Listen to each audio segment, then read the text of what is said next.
या तो हमारा जो टॉपिक था इसको फैन में जरा ऑफ कर, कोई दिक्कत नहीं है। हमारा डेंसिटी ऑफ न्यूक्लियस तक हो गया था। आज हम दो तीन इंपॉर्टेंट बातें करेंगे न्यूक्लियस के अंदर। एक चीज हम सीखेंगे that is defect mass, that is defect mass, जिसको कि हम डेल्टा एन से रिप्रेजेंट करते हैं। डेल्टा एन से रिप्रेजेंट देखिए, पेन है किसी के पास एक एक्स्ट्रा पेन हो गया विद कवर, कोई सी, ये हमारे पास एक पेन है। अगर मैं कहता हूं पेन के इस पार्ट का मास 2 ग्राम है और इस पार्ट का मास 1 ग्राम है, इस पार्ट का मास 2 ग्राम और इसका मास, तो ये टोटल मास कितना होगा? 3 ग्राम। अगर मैं आपसे ये कहूं कि ये न्यूक्लियस का प्रोटॉन है और ये न्यूक्लियस का न्यूट्रॉन है, और प्रोटॉन और न्यूट्रॉन दोनों मिलकर के बनाया क्या न्यूक्लियस, क्या बनाया न्यूक्लियस। तो अगर प्रोटॉन का मास, सारे प्रोटॉन का मास सपोज कर लो 2 ग्राम था और सारे न्यूट्रॉन का मास मान लो 1 ग्राम था, तो कायदे से जब ये दोनों मिलकर के न्यूक्लियस बनाया तो पूरे न्यूक्लियस का मास कितना होना चाहिए भाई? सारे प्रोटॉन का मास 2 ग्राम, सारे न्यूट्रॉन का मास अगर 1 ग्राम है, तो ये दोनों मिलकर के अगर न्यूक्लियस बन गया तो न्यूक्लियस का मास क्या होना चाहिए? 3 ग्राम।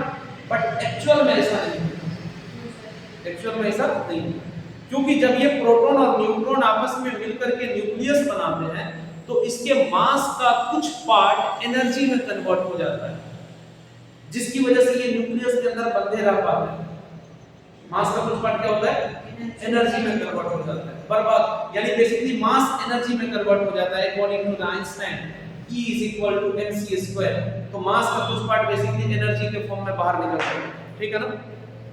ठीक, तो उससे क्या होता है कि इन दोनों का जो तुमने अलग-अलग मास मेजर किया था 3 ग्राम, इन दोनों का मिला करके जब तुम मास मेजर करोगे तो 3 से थोड़ा कम आएगा, सपोज आ जाएगा 2.9 ग्राम।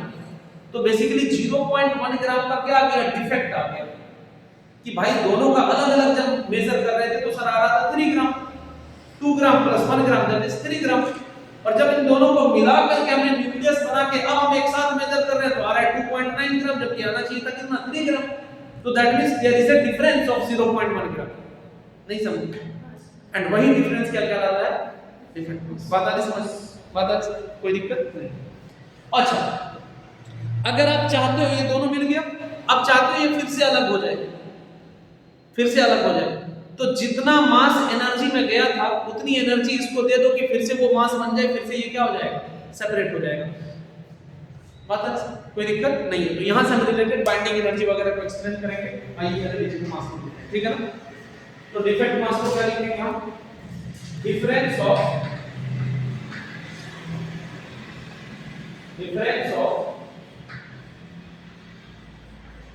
sum of the mass of proton and neutron measured individually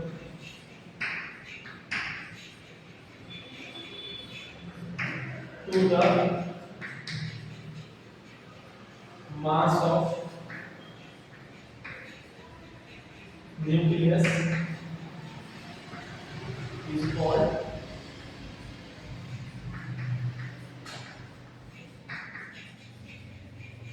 defect mass। हम क्या करेंगे? प्रोटॉन और न्यूट्रॉन का मास मेजर करेंगे, दोनों के मास का जो भी सम आ रहा था उसमें से न्यूक्लियस के मास को अगर माइनस कर देंगे तो that will be the defect mass. पता है?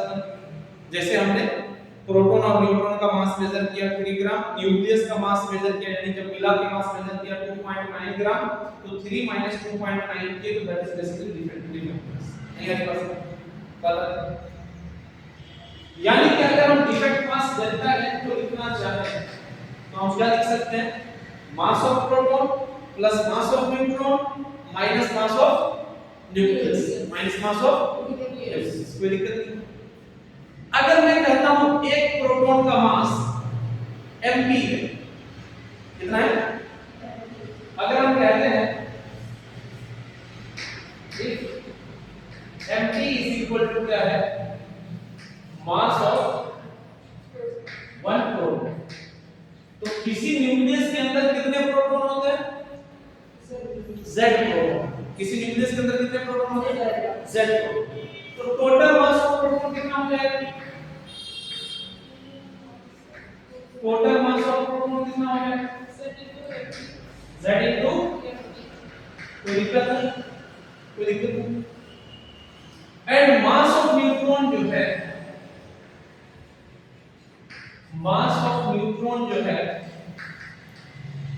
न्यूट्रॉन जो है, अगर मैं इसको m इनटू स्मॉल m बोलूं तो टोटल मास ऑफ न्यूट्रॉन कितना हो जाएगा? टोटल मास ऑफ न्यूट्रॉन कितना हो? अगर एक न्यूट्रॉन का मास इतना है तो सारे न्यूट्रॉन का मिला के मास कितना होगा? सबसे पहले चीज तो टोटल न्यूट्रॉन है कितने? a माइनस z ना, वहां z नहीं होगा, वहां टोटल न्यूट्रॉन कितने हैं? वहां टोटल न्यूट्रॉन है a माइनस z। कल की क्लास में नहीं था, टोटल न्यूट्रॉन कितने हैं? तो जितने न्यूट्रॉन है उसको एक न्यूट्रॉन के मास से क्या करना है? नहीं है, जैसे यहां पर जितने प्रोटॉन थे उसको एक प्रोटॉन के मास से मल्टीप्लाई कर दिए तो टोटल प्रोटॉन का मास आ गया। इसी तरीके से एक न्यूट्रॉन का मास जो भी है उसको टोटल नंबर ऑफ न्यूट्रॉन से मल्टीप्लाई कर देंगे तो we will get total mass of the neutron. नहीं आ रही बात? आ रही मेरे पास? एंड मास ऑफ न्यूक्लियस जो है, मास ऑफ न्यूक्लियस जो है वो अगर हम मान लेते हैं कितना है? m into capital m into पूरे न्यूक्लियस का। न्यूक्लियस मतलब सारे प्रोटॉन और न्यूट्रॉन को मिला करके एक बक्से में बंद कर दिए तो उस पूरे बक्से का जो मास है that is mass of nucleus. कोई दिक्कत वाली बात नहीं।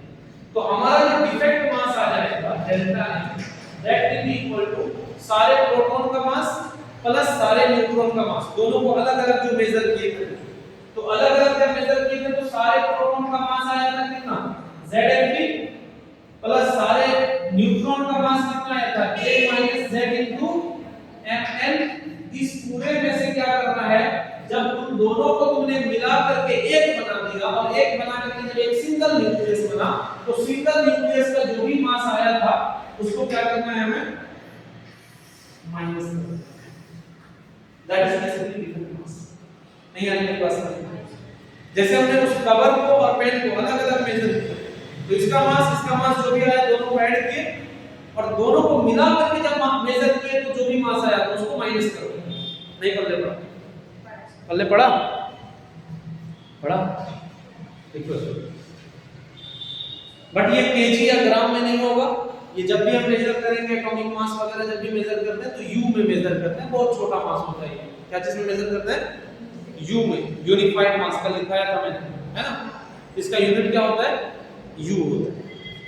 जल्दी से नोट करें।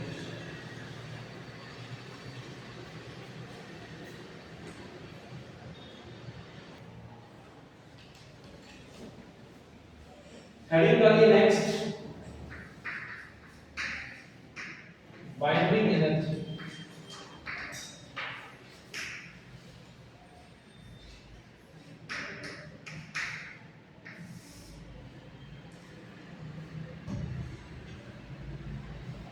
बाइंडिंग एनर्जी मैंने क्या बोला? मैंने बोला कि जब प्रोटॉन और न्यूट्रॉन आपस में मिलकर के न्यूक्लियस बनाते हैं तो उसका कुछ मास एनर्जी में कन्वर्ट हो जाता है, एनर्जी बन करके निकल जाता है, इसलिए उसका मास थोड़ा कम हो जाता है जिसको हम डिफेक्ट मास कहते हैं। ठीक, उसी एनर्जी का नाम है बाइंडिंग एनर्जी। वो जो एनर्जी निकला उसी की वजह से वो सारे न्यूक्लियस आपस में बंध पाए, आपस में जुड़ पाए। अगर वो एनर्जी वापस उसको दे दो ना तो फिर से वो बिखर जाएंगे, न्यूट्रॉन प्रोटॉन सब अलग-अलग हो जाएंगे। बात ये सारे प्रोटॉन और न्यूट्रॉन मिलकर के न्यूक्लियस इसलिए बना पाए, आपस में कंबाइन इसलिए हो पाए क्योंकि उसके मास का कुछ पार्ट एनर्जी मिल करके बाहर चला गया। नहीं है बस जैसा कि मैंने आप लोगों को लिक्विड ड्रॉप जब पढ़ा रहे थे हम, तो वहां पर मैंने एक क्वेश्चन कराया था कि जब छोटे छोटे ड्रॉप है और छोटे छोटे ड्रॉप से एनर्जी को जब निकाल देते हैं तो वो सब आपस में मिलकर के बड़ा बन जाता है। याद है बोल के सब मिलकर जब एनर्जी उससे निकलती है तो सब आपस में जुड़ जाता है, और जब उसको एनर्जी दे देते हैं तो सब आपस में सेम चीज यहां पे। प्रोटॉन न्यूट्रॉन क्या होता है, जब उसकी एनर्जी थोड़ी सी निकली डिफेक्ट मास की वजह से वो सारे आपस में मिलकर के एक बन गए, दैट इज न्यूक्लियस, सारे कंबाइंड हो गए। और जब वही एनर्जी उसको दे दोगे तो वापस सब के सब क्या हो जाएंगे, निकल। तो इसको अलग अलग तरीके से डिफाइन किया जाता है। इस तरीके से डिफाइन करना थोड़ा सा मुझे ज्यादा आसान लगता है कि वो एनर्जी जो अगर किसी न्यूक्लियस को दे दिया जाए तो वो न्यूक्लियस फिर से अपने पार्टिकल्स में टूट के बिखर जाएगा, उसी का नाम क्या है, बाइंडिंग एनर्जी। कुछ लोग इसको कहते हैं कि जब प्रोटॉन और न्यूट्रॉन आपस में मिलते हैं तो वहां पर जो मास का डिफेक्ट आता है, वो डिफेक्ट मास से जितनी एनर्जी प्रोड्यूस हुई उसी को हम बाइंडिंग एनर्जी कहते हैं। बात दोनों सही है, लेकिन लिखने में ज्यादा आसान ये होता है, लिखने में ज्यादा आसान ये होता है energy required to break the nucleus into its constituent particles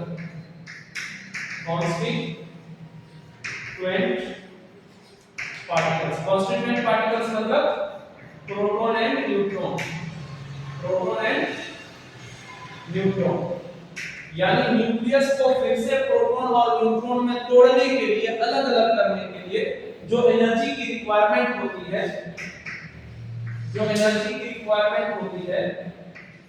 उसी को हम क्या कहते हैं, उसी को बाइंडिंग एनर्जी कहते हैं। न्यूक्लियस को उसके कॉन्स्टिट्यूएंट पार्टिकल में तोड़ने के लिए, उसको प्रोटॉन और न्यूट्रॉन में सेपरेट करने के लिए जो एनर्जी की रिक्वायरमेंट होती है, that is known as binding energy. And formula लिखिए that binding energy is equal to delta m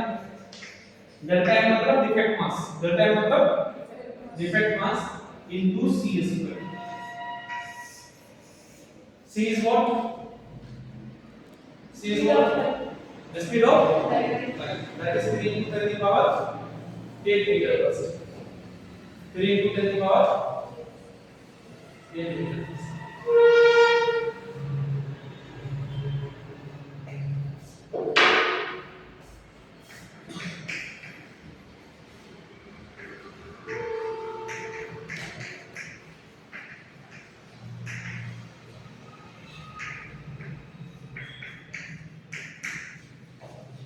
Speed of electromagnetic wave motion is speed of light motion in phase space, that is 3 into 10 to the power 8 meter per second। अब देखो, सुनना मेरी बात। तो मान लीजिए delta m है, ये तो u में होता है, इसका यूनिट u होता है, क्योंकि ये मास बहुत छोटा है। तो बहुत छोटे मास के लिए, यानी एटॉमिक मास वगैरह के लिए जो हम सिंबल यूज करते हैं, क्या यूज करते हैं, u या amu, मैंने बताया। और जो c है 3 into 10 to the power 8, उसका तो यूनिट मीटर पर सेकंड है, तो metre per second is the SI unit of velocity या speed, but u is the not SI unit of mass. तो अगर मैं इस कैलकुलेशन को करना चाहता हूं तो मुझे डेल्टा m को पहले क्या करना पड़ेगा, kg में कन्वर्ट करना पड़ेगा, है ना। और कल मैंने बताया था 1 cube is equal to 1.6 into 10 to the power -27 या समथिंग kg वगैरह था। तो उससे मल्टीप्लाई करके u को तब जाके kg में बदला जाएगा, फिर जाके c स्क्वायर किया जाएगा, तब जाके आप निकाल पाओगे एनर्जी, जो कि जूल में आएगी।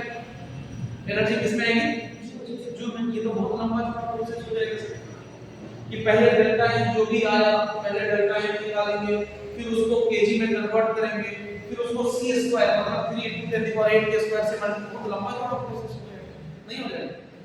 तो इसके लिए एक शॉर्टकट याद रखना है, binding energy is equal to delta m into 931.5 mega electron volt में आंसर आता है। और आपको यहाँ पर डेल्टा m को कन्वर्ट करने की जरूरत नहीं है, वेयर डेल्टा m AMU बोलिए या फिर U बोलिए, क्योंकि जब भी आप डेल्टा M निकालोगे किसी भी न्यूक्लियस का तो वो U में ही आएगा, इसमें आएगा। तो आपको केजी में कन्वर्ट करने की कोई जरूरत नहीं है, जो भी आएगा वो यहां पुट कर देना, उस 931.5 से मल्टीप्लाई कर देना, आपका आंसर निकल आएगा, इलेक्ट्रॉन वोल्ट निकल करके आ जाएगा। बता रहे समझ? अरे सर सीधा सीधा ये शॉर्टकट याद रखना है, इससे आपका काम जल्दी हो जाएगा। मेगा का मतलब होता है 10 की पावर 6, मेगा का मतलब 10 की पावर 6, और इलेक्ट्रॉन वोल्ट को अगर जूल बनाना है तो मैंने बताया था इसको क्या करते हैं, इलेक्ट्रॉन के चार्ज से मल्टीप्लाई नहीं पढ़ लेना बहुत। तो ये आपने समझ आगे कर सकते हो, क्वेश्चन कर सकते हो। हेडिंग डालिए nuclear force, very very important topic for boarding sir.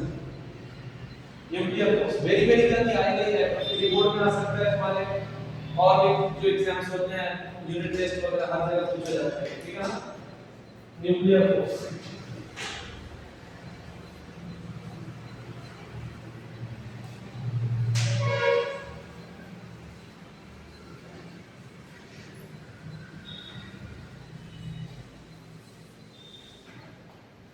सुनिए, आप लोगों को मैंने क्या बताया कि like charge repel each other या attract each other, like charge repel each other and unlike charge attract. अगर आप न्यूक्लियस को देखो, ये अगर कोई एटम है और इसके अंदर ये छोटा सा न्यूक्लियस है, इस न्यूक्लियस के अंदर कौन बैठा है? प्रोटॉन। प्रोटॉन मतलब बहुत सारे प्रोटॉन हो सकते हैं, तो बहुत सारे पॉजिटिव चार्ज इसमें बैठे हैं, बहुत सारे पॉजिटिव चार्ज, साथ ही साथ न्यूट्रॉन भी है, बट न्यूट्रॉन का कोई चार्ज, न्यूट्रॉन का कोई हाथ दबा, न्यूट्रॉन कैसे करते हैं, न्यूट्रॉन का कोई चार्ज नहीं होता, सिर्फ और सिर्फ प्रोटॉन के पास चार्ज, और ये सारे चार्ज प्लस में, तो प्लस में अगर है सारे चार्ज तो ये एक दूसरे को रिपेल कर रहे होंगे, नहीं रिपेल कर रहे, और रिपेल कर रहे होंगे तो ये न्यूक्लियस को फट जाना चाहिए। अरे भाई सब एक दूसरे को धक्का दे रहा है, पूरी ताकत से धक्का दे रहा है, फोर्स भी इलेक्ट्रोस्टैटिक फोर्स बहुत बड़ा होता है, छोटा मोटा नहीं होता है, तो ये क्या होना चाहिए, रिपेल करके क्या हो जाएगा, पूरा न्यूक्लियस टूट जाएगा, बिखर जाएगा, फट जाएगा, ये कभी एग्जिस्ट नहीं कर सकता। अगर सारे पॉजिटिव चार्ज को एक जगह जमा करना चाहो वो कैसे हो सकता है, जमा नहीं हो सकता। एटम में जमा हो रहा है, बात समझ में आ रही है कि एटम में क्या है, यहाँ पर पॉजिटिव चार्ज है, यहाँ पर इलेक्ट्रॉन दूर है, नेगेटिव चार्ज है, तो पॉजिटिव और नेगेटिव एक दूसरे को बांध के रखे हुए हैं, बात समझ में आ रही है। बट इस न्यूक्लियस को अगर मैं सिर्फ देखता हूं, मैं ऑर्बिट को नहीं देखता हूं, तो इसमें मुझे दिख रहा है कि पॉजिटिव पॉजिटिव एक दूसरे को रिपेल कर रहा है, और रिपेल करेगा तो ये कभी एग्जिस्ट, अरे भाई कैसे दिख सकता है, अगर दो चीज एक दूसरे से लड़ाई कर रहे हैं, भागना चाह रहे हैं, अलग होना चाह रहे हैं, तो कैसे तुम उसको बांध के रख दोगे, नहीं आ रही मेरी बात समझ, तो दिक्कत। अगर मान लो इन दोनों में लड़ाई हो जाए, तो इन दोनों में अगर लड़ाई हो जाएगी माहिन और मुबश्शिरा में, तो क्या ये दोनों एक जगह टिक सकती है, नहीं टिकेगी, दोनों एक दूसरे को क्या करेंगे, रिपेल करेंगे। अब अगर तुम चाहते हो कि इन दोनों को यहाँ पर बिठाया जाए, साथ साथ बिठाया जाए, एक जगह पे रखा जाए, तो क्या करना पड़ेगा, नहीं दोस्ती करना पड़ेगा, या कह लो कि कोई बाहर से एक ताकत लगाना पड़ेगा कि नहीं दोनों को जबरदस्ती धक्का दे करके रोक के रखो, ये नहीं समझे, ना इधर से ये बाहर निकल देते, ना इधर से ये बाहर निकल, दोनों को पैक कर दो इसमें। कहने का मतलब एक तरह से दोनों को दोस्ती करा दो, एक तरह से अल्टरनेटिव, नहीं आनी बात, या तो दोनों की दोस्ती करा दो, या जिस वजह से दोनों के बीच में दुश्मनी है, सपोज दोनों के बीच में लड़ाई हुई किसी कारण से, कोई छोटा मोटा वजह रहा हो, एक दूसरे का पेन हथिया दी है ना, इस वजह से दोनों के बीच में लड़ाई हुई। अब पेन की वजह से दोनों के बीच में लड़ाई हुई, लेकिन वही दोनों को पता है कि भाई जब भी लंच का टाइम आता है तो माहिन अच्छा खाना लेके आती है या मुबश्शिरा अच्छा लेके आती है, दोनों खाना एक्सचेंज करती है, तो खाने की वजह से जो दोनों के बीच में बॉन्डिंग है वो पेन की वजह से लगने वाली लड़ाई से कहीं ज्यादा है। तो क्या होगा, पेन को सोचेगा इग्नोर कर, चल भाई खाना तो साथ में खा लेना, अच्छा अच्छा साथ में बैठ के रहते हैं, नहीं अरे बस सेम वही न्यूक्लियस के साथ होता है। न्यूक्लियस के भी दोनों पॉजिटिव चार्ज के बीच में रिपल्सन तो लग रहा है पॉजिटिव चार्ज की वजह से, लेकिन इससे कहीं ज्यादा एक अट्रैक्शन वाला फोर्स लगता है जिसको नाम दिया गया न्यूक्लियर फोर्स। क्या होता है? Nuclear force. समझ रहे हो? प्रोटॉन और प्रोटॉन एक दूसरे को जितनी ताकत से रिपेल कर रहा है उससे कहीं ज्यादा ताकत से न्यूक्लियर फोर्स की वजह से वो एक दूसरे को अट्रैक्ट कर रहा है। ठीक है, यानी यहाँ पर एक नए टाइप का फोर्स जन्म लेता है जो कि बेसिकली इन दोनों पार्टिकल को बांध के रखता है। यहाँ पर क्या होता है? एक नए टाइप का फोर्स जन्म लेता है जो कि इन दोनों पार्टिकल को प्रोटॉन प्रोटॉन को क्या करता है? बांध के रखता है, जिसका नाम क्या है? Nuclear force. कोई दिक्कत नहीं है। और ये सिर्फ प्रोटॉन प्रोटॉन के बीच में नहीं लगता है, ये प्रोटॉन और न्यूट्रॉन के भी बीच में लगता है। प्रोटॉन और न्यूट्रॉन को भी आपस में बांध के रखता है। और सिर्फ प्रोटॉन और न्यूट्रॉन नहीं, न्यूट्रॉन और न्यूट्रॉन को भी बांध के रखता है। भले चार्ज हो या ना हो, इससे इसको कोई मतलब नहीं। चार्ज है तो भी कहेगा कि हम तो भी तुमको पकड़ के रखेंगे, और चार्ज नहीं है तो भी, दुश्मनी है तो भी, और दुश्मनी नहीं है तो भी, दोनों को क्या करेगा? एक दूसरे से बांध के रखेगा। कौन? Nuclear force. लेकिन इसकी कुछ लिमिटेशंस है। इसकी क्या है? कुछ लिमिटेशंस। क्या? कि अगर दो पार्टिकल बहुत दूर रखे हुए हैं तो ये फोर्स नहीं लगेगा। इसके लिए जरूरी है कि दोनों पार्टिकल एक दूसरे के बहुत नजदीक होना चाहिए। तुम सोचो ना, न्यूक्लियस कितना छोटा था। आज तक दुनिया में किसी ने एटम को नहीं देखा, एटम को आंख से नहीं देखा, तो सोचो न्यूक्लियस कितना छोटा होगा। अरे बात समझ, क्योंकि एटम का तो बहुत ही स्मॉलेस्ट पार्ट न्यूक्लियस है, लगभग 10⁵ टाइम्स छोटा होता है न्यूक्लियस। अरे बात समझ, तो न्यूक्लियस कितना छोटा होगा, उस छोटे से स्पेस में जो दो प्रोटॉन बैठे हैं उन दोनों के बीच की दूरी कितनी होगी? बहुत कम।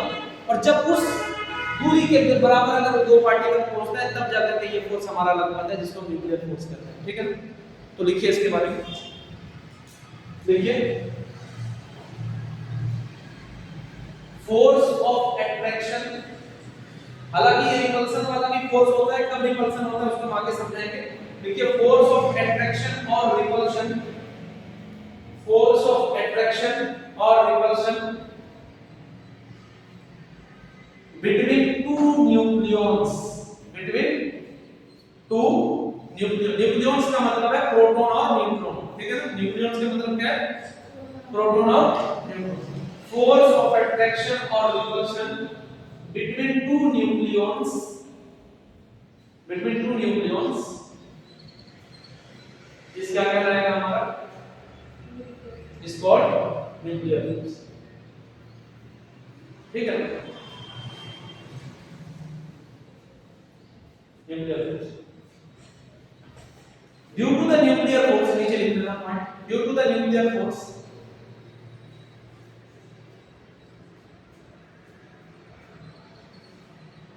Proton and neutron,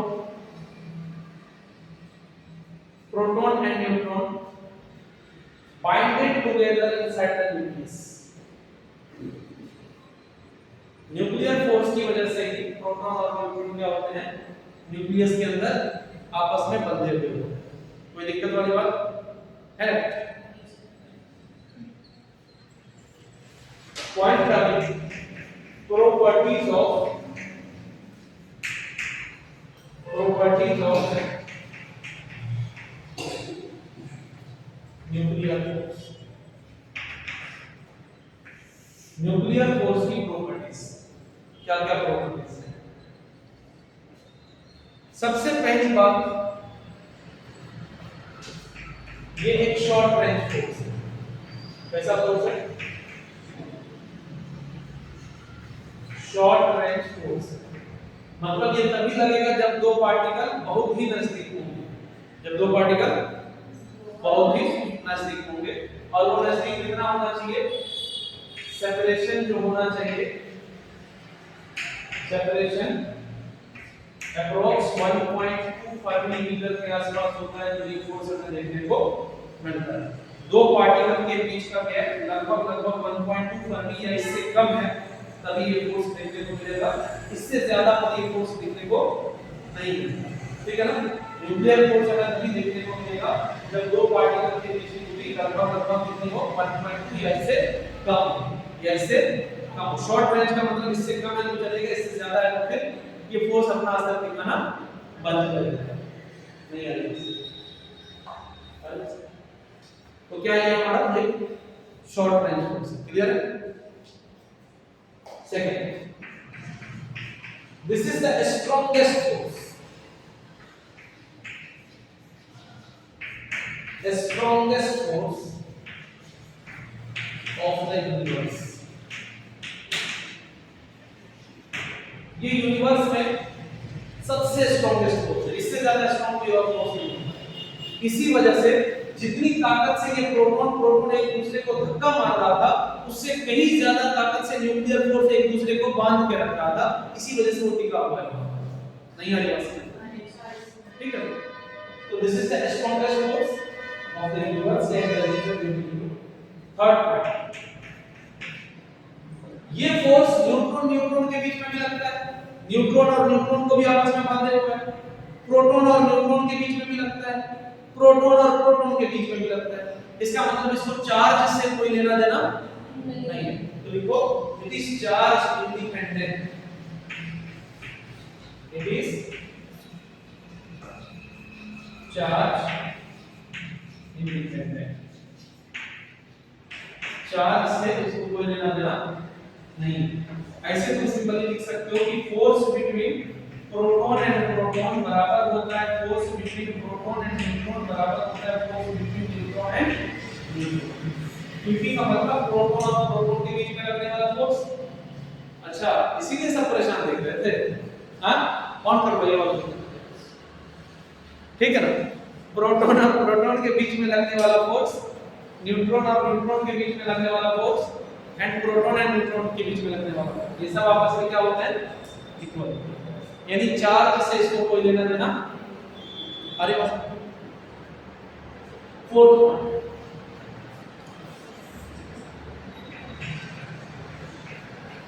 it is non centric force. Very important, ये सारे प्रॉपर्टीज है, एकदम रट जाना है दूसरा एग्जाम में, ठीक है ना? बहुत इंपॉर्टेंट। नॉन सेंटरिक का क्या मतलब है कि जैसे ग्रेविटेशनल फोर्स की बात करो, ये अर्थ है, ये मार्स है, या ये अर्थ है, ये मून है, तो अर्थ और मून दोनों एक दूसरे पर ग्रेविटेशनल फोर्स लगाता है किधर? टुवर्ड्स इट्स सेंटर, अपने सेंटर की तरफ, टुवर्ड्स इट्स। तो ग्रेविटेशनल फोर्स जो लगता है वो पार्टिकल के सेंटर के अलोंग लगता है। इसी तरीके से इलेक्ट्रिक या इलेक्ट्रोस्टैटिक फोर्स जो दो चार्ज के बीच में लगता है वो भी टुवर्ड्स द सेंटर लगता है। किधर लगता है? Towards the centre. But nuclear force towards the centre नहीं लगता, ये टुवर्ड्स द सेंटर नहीं लगता, इसलिए हम इसको बोलते हैं it is non centric force, ये सेंटर की तरफ नहीं, इट इज नॉन सेंट्रिक। तो लिख कर बराबर पांचवी, it is spin dependent force, spin dependent, spin पे डिपेंड करेगा। स्पिन मतलब न्यूक्लियस के अंदर जो प्रोटॉन और न्यूट्रॉन है, अगर वो रोटेट कर रहा है, घूम रहा है, ऐसे स्पिन कर रहा है, तो उसका स्पिन क्लॉकवाइज है या एंटी क्लॉकवाइज है, उस पर डिपेंड करेगा कि ये फोर्स कितना ज्यादा या कितना कम होगा। जो प्रोटॉन और न्यूट्रॉन अंदर में न्यूक्लियस में बैठे हुए हैं, वो प्रोटॉन और न्यूट्रॉन क्लॉकवाइज घूम रहा है या एंटी क्लॉकवाइज घूम रहा है, किस तरीके से घूम रहा है, उसका रोटेशन कैसे हो रहा है, स्पिन कैसे हो रहा है, उस पर बेसिकली डिपेंड करेगा ये, ठीक है ना? तो हम क्या बोलेंगे? इट इज स्पिन डिपेंडेंट, कोई दिक्कत नहीं। अच्छा सर, जब ये फोर्स इतना ही इंपॉर्टेंट है तो इसका कोई ना कोई कारण तो होगा, किस वजह से लग रहा है, कोई रीजन तो होना चाहिए। जैसे अगर ग्रेविटेशनल फोर्स है तो ग्रेविटेशनल फोर्स इसलिए लग पाता है क्योंकि दो पार्टिकल के बीच में मास है, मास की वजह से लग रहा है। अगर इलेक्ट्रिक फोर्स है कूलम्ब्स वाला, वो इसलिए लग पाता है क्योंकि दो पार्टिकल के बीच में चार्ज है, जब चार्ज रहेगा तभी वो फोर्स लगेगा। तो रीजन क्या है? ग्रेविटेशनल फोर्स का रीजन है mass, due to the mass. Electrostatic force का रीजन है क्या? Due to the charge. तो न्यूक्लियर फोर्स का भी तो कोई ना कोई रीजन होना चाहिए ना जिसकी वजह से ये लग रहा हो। तो इसका रीजन है कि जब दो पार्टिकल इस रेंज में आते हैं, इतनी दूरी पर आते हैं, तो ये दोनों, जैसे प्रोटॉन और प्रोटॉन एक दूसरे के बहुत नजदीक होता है, न्यूक्लियस के अंदर बैठा हुआ है तो बहुत नजदीक होता है, और जब वो दो पार्टिकल एक दूसरे के बहुत नजदीक होते हैं तो वो दोनों पार्टिकल एक दूसरे के साथ एक पार्टिकल का एक्सचेंज शुरू कर देता है। दोनों एक दूसरे को एक पार्टिकल है जो देना शुरू कर देता है, जिसका नाम है पाई मेसोन। क्या नाम है? पाई मेसोन।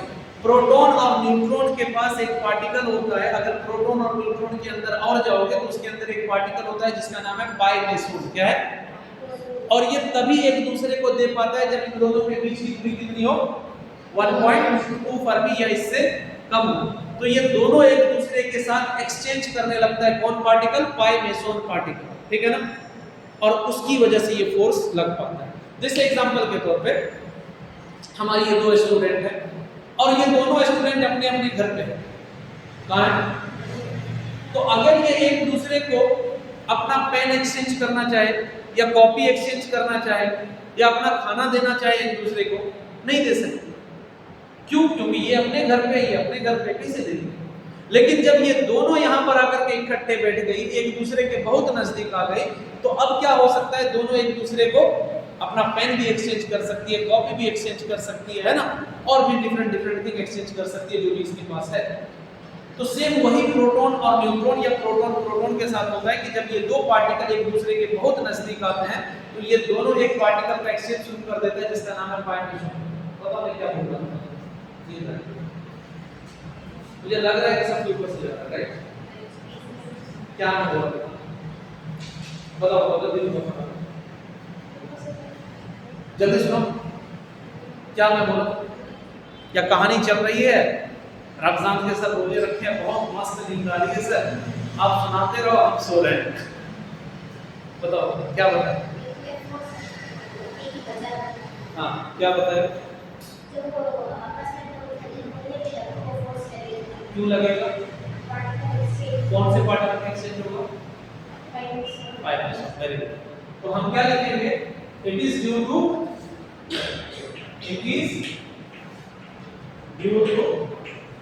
exchange of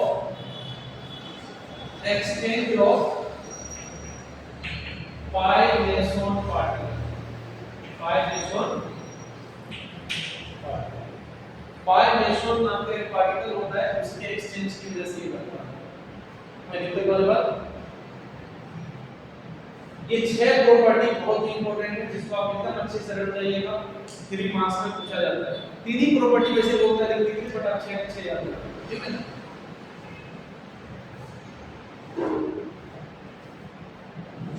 मिला ना?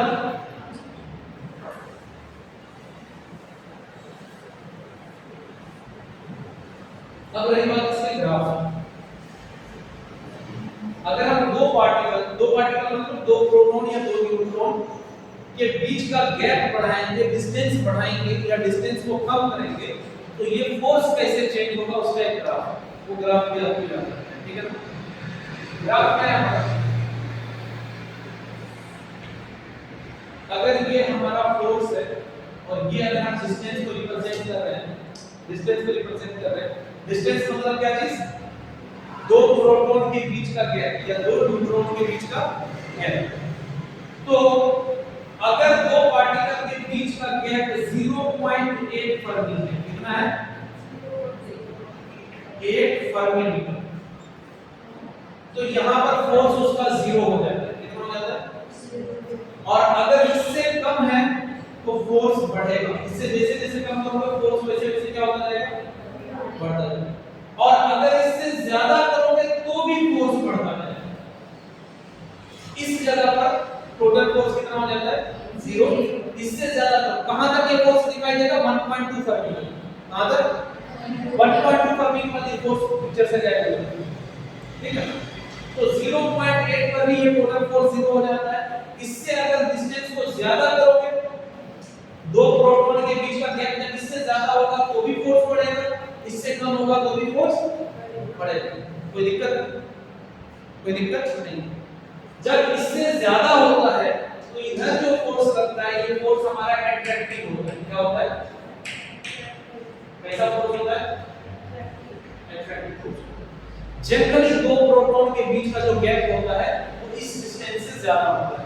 0.8 से क्या होता है? ज्यादा होता है। 0.9 हो सकता है, 0.10 हो सकता है, 0.11 हो सकता है, इस तरीके से। नहीं समझ रहे?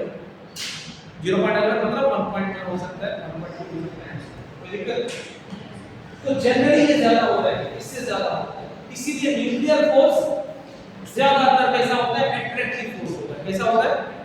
क्यों? क्योंकि जैसे दो प्रोटॉन है, दो प्रोटॉन तो एक दूसरे को भगाना चाह रहा है, दूर करना चाह रहा है। तो जब दूर करना चाह रहा है तो इसके बीच का गैप 0.8 से कहीं ना कहीं ज्यादा हो जाता है। जब 0.8 से ज्यादा होता है तो वहां पर एक न्यूक्लियर फोर्स आता है जो इन दोनों को क्या करता है? अट्रैक्ट करता है, एक दूसरे को रोक के रखता है। नहीं आ रही मेरी बात? तो इससे जो ज्यादा होगा 0.8 से ज्यादा होगा तो अट्रैक्टिव, 0.8 से जब डिस्टेंस कम होगा तब जो ये फोर्स को दिख रहा है, ये फोर्स हमारा कैसा होगा? रिपल्सिव। और 0.8 पर फोर्स कितना होगा? 0. 0.8 पर कितना होगा? 0. कोई दिक्कत वाली बात नहीं, कि ग्राफ याद रखना है। और इसके साथ साथ इसकी पोटेंशियल एनर्जी का भी ग्राफ बनता है। जब भी फोर्स का ग्राफ होगा तो पोटेंशियल एनर्जी का भी ग्राफ बनेगा। अगर आप पोटेंशियल एनर्जी U और डिस्टेंस का ग्राफ बना रहे हो तो देखो क्या होगा? जहां पर हमारा टोटल फोर्स 0 हो गया है वहां पर पोटेंशियल एनर्जी मिनिमम होगा, और मिनिमम होगा तो माइनस में होगा, और इसके बाद ये बढ़ेगा। जब फोर्स एट्रैक्टिव होगा, जिस रीजन में फोर्स एट्रैक्टिव है उस रीजन में हमारी पोटेंशियल एनर्जी माइनस में रहेगी। जब हमारा फोर्स 0 है तो वहां पर पोटेंशियल एनर्जी मिनिमम होगा, पोटेंशियल एनर्जी क्या होगा? मिनिमम होगा। और जब हमारा फोर्स रिपल्सिव है तो पोटेंशियल एनर्जी हमारी पॉजिटिव हो सकती है। कोई दिक्कत वाली बात? ये पॉइंट है, अच्छे से बना दीजिए। This is